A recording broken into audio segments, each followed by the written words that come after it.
My name's Barry Reitman. I'm the author of Secrets, Tips, and Tricks of a Powerful Memory, and I'd like to discuss the question of how do you keep your memory sharp? There's a lot of different answers to that, all kinds of converging ideas, but let me suggest first, general health and a decent sleep time. If you're not in good shape generally, your memory is going to feel that. Beyond that, I like to think in terms of the many tricks and tips that I convey in my books and other books convey that help you get around any unsharp memory problems you may have. A lot of people suggest exercise of the brain. Is it really valuable? I don't know. Although I think I'm a little bit sharper since I started doing crossword puzzles regularly. Think of it as exercise. Just like the heavy weights in a gym, if you do something a lot, you're going to develop brain muscle. I don't know. I'm not a medical doctor, but I think it might work. But I always refer back to the tricks, the mnemonic tricks that I use to remember things, to get around any problem there may be. I'd like to talk to you about something that affects us a lot sometimes, and that's a schedule change in the morning. I first came upon this problem listening to a conversation at my local poker game. On either side of me were my friends Lee and his wife Lisa. And in the off time during the game, during the tournament, Lisa said, "I hope I go to the Bud Lake office tomorrow." And then she expounded upon that. Her main office is in Morristown, New Jersey. But once every couple of weeks, she has to go to the satellite office in the other direction from their home at Bud Lake, New Jersey. I said, "Lisa, where's your car parked at night? In the garage or out in front of the house?" And she kind of looked at me like I was crazy. But Lee, who had heard something about my system, said, "Listen to Barry, let's see where he takes this." And she said, "Well, I park in front of the house, right outside the front door." I said, "Okay, do you have a brass doorknob on the front door?" And now she knew I was crazy, and since Lee seemed to be agreeing with me, she knew that we were both nuts. But she had some patience, and we went on. I said, "Tomorrow morning, when you reach for that brass doorknob to go to your car, you're not going to be able to open the door. That brass doorknob won't be brass anymore. You know what it's going to be? It's going to be a flower bud, a soft, squishy flower bud. And when you try to turn it, you're going to feel it get all moist and wet and crushed and mushy. And you're going to remember it's a bud. Bud Lake is where you have to go. You won't have to drive to Morristown and then drive all the way back. That will remind you." That's how I handle schedule changes, particularly in the morning when we're rushing around. Just see a picture of something you have to reach for, the front doorknob, and change it into a picture that represents where you must go on the schedule change. I'm going to discuss how to remember the planets by size. Let me tell you a little story. My friend Freddie, he's kind of a hip guy, you know everything. "Hey, my man, how you doing, my man?" And I'm, "Okay, how are you, my man?" And we go back and forth like that. And one day he said to me, "Hey, my man, I'm about to meet my girlfriend's parents for the first time." I said, "That's very good, Freddie." And he said, I'm worried. I'm worried for two reasons. She's told me about her father. He's a scientist. He knows things. He studies the planets. I don't know what to say. And I don't know what to say about my politics because, you know, some parents are kind of tricky. "My man, I'm worried, my man." And I said, "Here's the answer to both questions, my man. Just say you never even voted, my man. Just say you never even voted, my man. Just Jupiter, say Saturn, you Uranus, never Neptune, even Earth, voted Venus, my man, Mars, Mercury, and there are the planets in order of size." It works. And I'm going to talk a little bit about how to remember where you put something, or what I usually refer to as Where did you put the car keys? Because everybody has that problem. Here's my suggestion. You come into the house and you drop them down someplace, maybe on the counter, maybe on the table, maybe on a smaller table in the hallway. What I'm going to suggest is that whenever you put down those things that you lose, don't put them directly on the counter. In your mind's eye, drop your keys into a glass of milk on the counter. Watch the milk splash.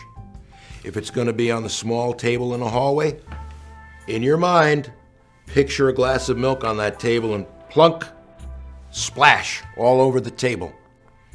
The bed table next to your bed. Wherever it happens to be, wherever you put something and you can't remember, you usually have the problem with it. Try that. Don't put it on the table. Don't put it on your desk. Don't put it on the counter. Put it, in your imagination, in a glass of milk. Plunk, splash. And when you're about to look for your car keys, don't ask yourself, where did I put my car keys? Where did I put my car keys? Just say, where did my car keys splash that milk? Oh yeah, on the small table in the hallway. You can't forget. And I'd like to ask you the age-old question.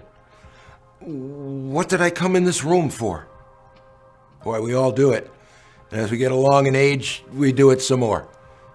I'm going to answer that question now in a way that you will never forget. You will never have that problem again. Let's have a scenario.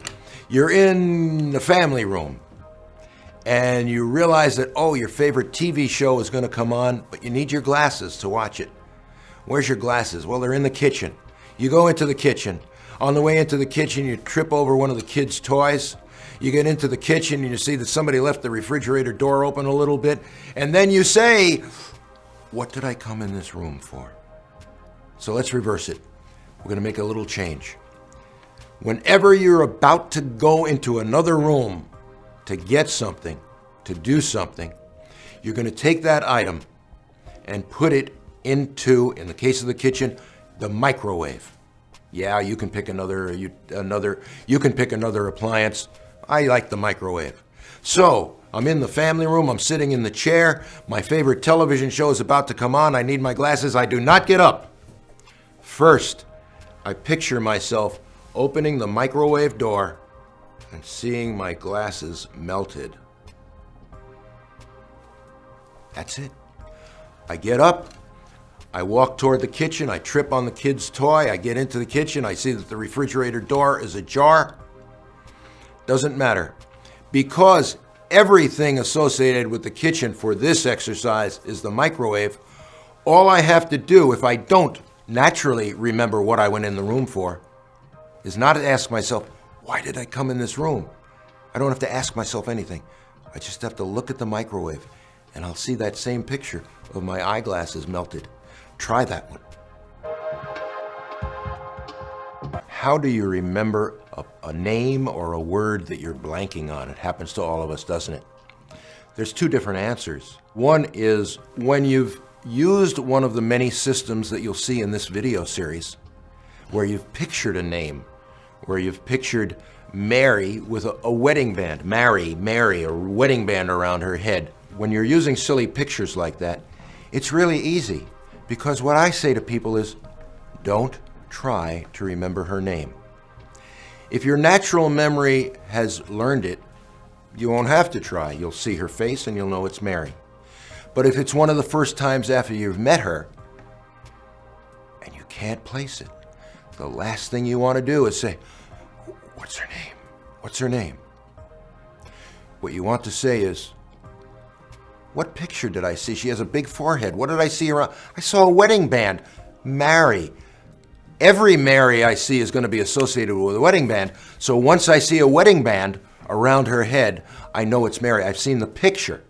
And then that picture, that system, will tell my natural memory what it is. Natural memory, system memory, they work together as a symbiosis, and one will inform the other. The next is more difficult, of course. If you haven't used a memory system, a mnemonic system of some sort, and maybe you've just heard the name. So, of course, as a memory person, I'll say try to use it all the time.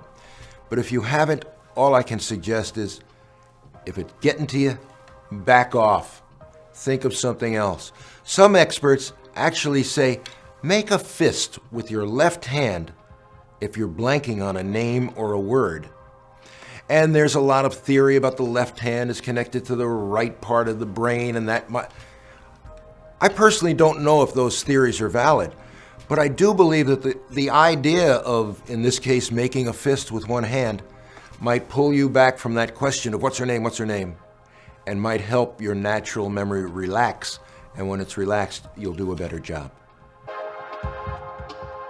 And I'd like to discuss the question, why can't I remember what I study? I will suggest to you that you can't remember what you study because no one's ever taught you the right way to remember things. There is a right way and a wrong way. And one hint is just repeating something over and over or reading the same thing over and over is not the right way. As you go through the rest of the videos in this series, think about how it might apply to the things that you want to study. But just sitting down with a book and forcing you to read over and over and over is not really studying at all. It's not productive time. So why can't you study? Simply because no one's ever shown you how before. Go through the techniques in this video series and you will see an instant increase in the productivity from your study time. Bottom line, less time devoted to study higher grades in school.